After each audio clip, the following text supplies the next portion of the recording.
दिल्ली में oxygen concentrator की जमाखोरी का आरोपी नवनीत कालरा पुलिस के शिकंजे में है। हाईकोर्ट से जमानत लेने की उसकी तिकड़म बेकार साबित हुई। इस बीच दिल्ली पुलिस क्राइम ब्रांच को कालरा के होश उड़ा देने वाले कालरा के कांड का पता लगा। कालरा के ठिकानों से जब्त किए गए ऑक्सीजन कॉन्सेंट्रेटर की लैब टेस्ट रिपोर्ट से सनसनीखेज खुलासा हुआ। आप भी देखिए कैसे प्राण वायु के एवज में मोटी रकम ऐंठने के बावजूद दिल्ली वालों को मौत बांटी जा रही थी।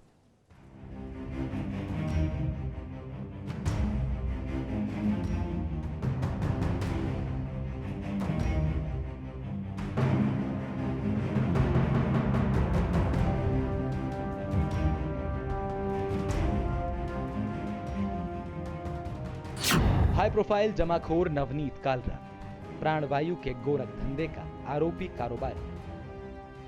संकट काल में दिल्ली वालों को ठगने वाले इस कालाबाजारी की क्राइम कुंडली के पन्ने अब खुलने लगे हैं।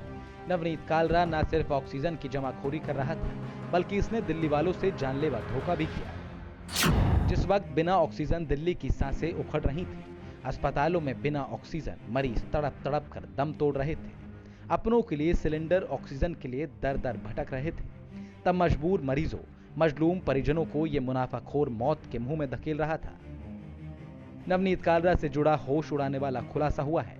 जिन ऑक्सीजन कॉन्सेंट्रेटर को बेहिसाब ऊंचे दामों पर बेचकर कालरा अपनी तिजोरियां भरने में लगा था, उन्हीं ऑक्सीजन के 500 से ज्यादा कंसेंट्रेटरों की दंग करने वाली हकीकत सामने आई है। जरा इस रिपोर्ट पर नजर डालिए। ये दस्तावेज अब नवनीत कालरा के गुनाहों की फाइल पे चस्पा कर दिए गए हैं। ये वो लैब रिपोर्ट है जिसमें दर्ज जानकारी दिल दहलाने वाली है। कालरा के ठिकानों से बरामद कंसेंट्रेटर की लैब टेस्ट रिपोर्ट में सारे कंसेंट्रेटर कबाड़ साबित हुए। नवनीत कालरा ने जिन कंसेंट्रेटर की जमाखोरी की, उनमें से महज 38.2% ही ऑक्सीजन मुहैया करवाने के लायक थे। मतलब कि सारे कंसेंट्रेटर बेकार थे। कंसेंट्रेटर की शुद्धता और ऑक्सीजन जनरेट करने की क्षमता कम से कम 90% होनी चाहिए। ये ऑक्सीजन की क्वालिटी आपके रियल ऑक्सीजन जो हम सिलेंडर से प्रोवाइड कराते हैं उसके बराबर नहीं होती। उसमें 99% तक प्योरिटी होती है, इसमें 93 प्लस माइनस होती है। तो ये 3-4 चीज़ें हैं जो इसके ड्रॉबैक्स हैं।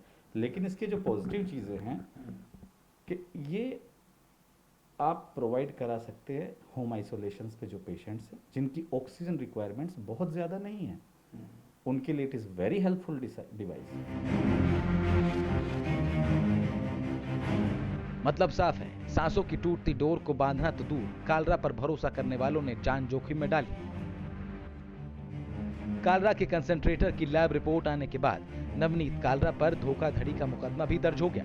साथ ही दिल्ली पुलिस की क्राइम ब्रांच ने नवनीत कालरा से 2 मोबाइल फोन जब्त किए। इन मोबाइल फोन का इस्तेमाल बरामद कंसेंट्रेटर को खरीदने और बेचने में हुआ। इन्हीं मोबाइल फोन में कंसेंट्रेटर की खरीद और बेचने की कई इनवॉइस मौजूद है।